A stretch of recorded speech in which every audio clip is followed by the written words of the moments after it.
Siddipet MLA Harish Rao నేడు CP కార్యాలయం ముట్టడికి పిలుపునిచ్చిన నేపథ్యంలో ఈరోజు చేకుంట మండలంలో బీఆర్ఎస్ పార్టీ మండల అధ్యక్షులు నారాయణ రెడ్డి, జెడ్పీటీసీ మోదం శ్రీనివాస్, తాజా మాజీ సర్పంచ్ ఫోరం అధ్యక్షులు మంచికట్ల శ్రీనివాస్ మరియు చేకుంట పట్టణ బీఆర్ఎస్ అధ్యక్షులు యాదగిరి, టెలికాం బోర్డు మెంబర్ సోమ సత్యనారాయణ, ఇబ్రహీంపూర్ సర్పంచ్ దొరకల రాములు, మక్రాస్పేట సర్పంచ్ శ్రీనివాస్, డిష్రాజ్ సీనియర్ నాయకులను ముందస్తు అరెస్ట్ చేశారు. హరీష్ రావు గారు వెళ్తే అతన్ని కూడా అరెస్ట్ చేసి నానా ఇంట్లో పెట్టి అన్ని పోలీస్ స్టేషన్ తిప్పి ప్రొద్దున ఇచ్చిపెట్టారు. ఇది కాంగ్రెస్ది కరెక్ట్ కాదు. ఎందుకంటే ఇచ్చిన హామీలు అన్నీ తుడిచిపెట్టడానికి ఏదేదో ప్రయత్నాలు చేసి హైడ్రామా అని చెప్పి, ఇంకోటి రుణమాఫీ అని చెప్పి ఏదో చేసి ఏ ఒక్కటి కూడా 6 గ్యారంటీలో ఏ ఒక్కటి కూడా ఇంతవరకు సక్సెస్ఫుల్ కాలేదు.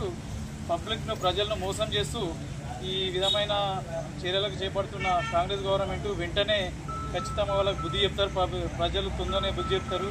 అదేవిధంగా ఈ రేవంత్ రెడ్డి కూడా అన్ని ఒక ముఖ్యమంత్రి హోదాలో మాట్లాడే మాటలు కాకుండా ఒక రౌడీజమైన మాటలు మాట్లాడుకుంటూ ఈ మన రాష్ట్రాన్ని మొత్తం చెల్లజేరుదు. కాబట్టి ప్రజలు తొందరనే అతనికి బుద్ధి చెప్తారని మేము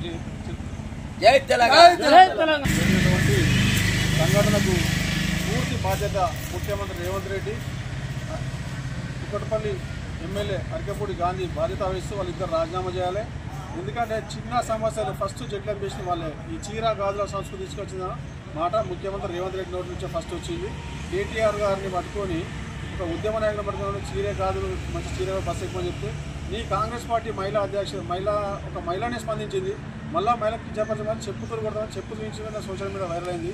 అట్లాంటిది చరిత్ర ఉన్న పార్టీ నీది కాంగ్రెస్ పార్టీ. అయినా నువ్వు ఒరిజినల్ కాంగ్రెస్ పార్టీ కాదు. నువ్వు ఏ పార్టీకి వచ్చినా ఏమైనా నీకు తెలకుండా పరిస్థితుల్లో ఈరోజు ఉద్యమం చేసి తెలంగాణ రాష్ట్రం సాధించినటువంటి మా గౌరవ మాజీ మంత్రి సిద్దిపేట స్థానిక ఎమ్మెల్యే హరీష్ రావు గారిని నిన్న సాయంత్రం ఏంటంటే అరకేపూడి గాంధీ విషయము ప్లస్ కౌశిక్ రెడ్డి విషయం మాట్లాడడానికి పోలీస్ స్టేషన్కి వచ్చి సామరస్యంగా పోలీసులు మాట్లాడి అరకేపూడి గాంధీపై కేసు పెట్టాలని చెప్పేసి గౌరవ మంత్రి గారు అక్కడికి వెళ్ళి మాట్లాడుతూ ఉంటే ఆయన అక్రమంగా నిన్న సాయంత్రం పోలీసులు అరెస్ట్ చేసి రాత్రి అంతా మహబూబ్నగర్ జిల్లా తీసుకెళ్ళి ఎక్కడ మారుమూల ప్రాంతం ఏదో పోలీస్ స్టేషన్ తీసుకెళ్ళి వాళ్ళ ఇష్ట రీత్యా నైట్ అంతా తిప్పి ఇలా పొద్దున 5 గంటలకు వదిలేయడం జరిగింది. ఈ అరెస్టు మేము ఖండిస్తున్నాం. ఎందుకంటే ఆయన సామరస్యంగా పోలీస్ స్టేషన్కి వచ్చి కేసు పెట్టమని అడిగిండు. అక్కడ ఏం ధర్నా చేయలేదు, లేకపోతే లాండ్ ఆర్డర్ ప్రాబ్లం లేదు. అట్లాంటి వ్యక్తిని తీసుకొచ్చి నైట్ అంతా దింపి దుర్మార్గంగా పొద్దున వదిలేసిరు. ఇటువంటి అరెస్టులకు ఎవరు భయపడరు. 10-14 సంవత్సరాలు ఉద్యమం చేసి తెలంగాణ సాధించుకున్న పార్టీ బీఆర్ఎస్ పార్టీ. ఎందుకంటే బీఆర్ఎస్ పార్టీ నాయకులందరూ ఉద్యమం చేసి వాళ్ళు పదవులు చేసిన వాళ్ళు వాళ్ళకి ఉద్యమం అంటే కొత్త కాదు. ఈ అరెస్టులకు భయపడరు. ఎందుకంటే నీకు పాలన చేత కాదు. 6 గ్యారంటీలు ఇచ్చినావు, 6 గ్యారంటీ అమలు చేసి చేత కాలేదు. 2 లక్షల రుణమాఫీ నువ్వు ఎక్కడ ఇచ్చావు తీసుకురా, ఏ ఊరికి వస్తావు రా, రుణమాఫీ ఎక్కడ చేసావు తెలుస్తుంది. నీవు ఎందుకంటే ఈ హైడ్రా పెట్టినావు, నీకు కుర్చీ గంట 30 హైడ్రా తోటి నీ ఫ్రస్ట్రేషన్లో ఉన్నావు. నువ్వు సీఎం కుర్చీ కాపాడడం కానీ పిచ్చి పిచ్చి పనులు చేసుకుంటా ఈ అరెస్టు ఈ అల్లర్ల వెనుక ఖచ్చితంగా నీ హస్తం ఉంది. ఎందుకంటే ఈ అరకేపూడి గాంధీని కౌశిక్ రెడ్డి పంపించి నువ్వే కాబట్టి దీనికి బాధ్యత వహిస్తూ ముఖ్యమంత్రి రాజీనామా చేయాలి. మరి ఆయనతో పాటు అరకేపూడి గాంధీ కూడా రాజీనామా చేయాలి.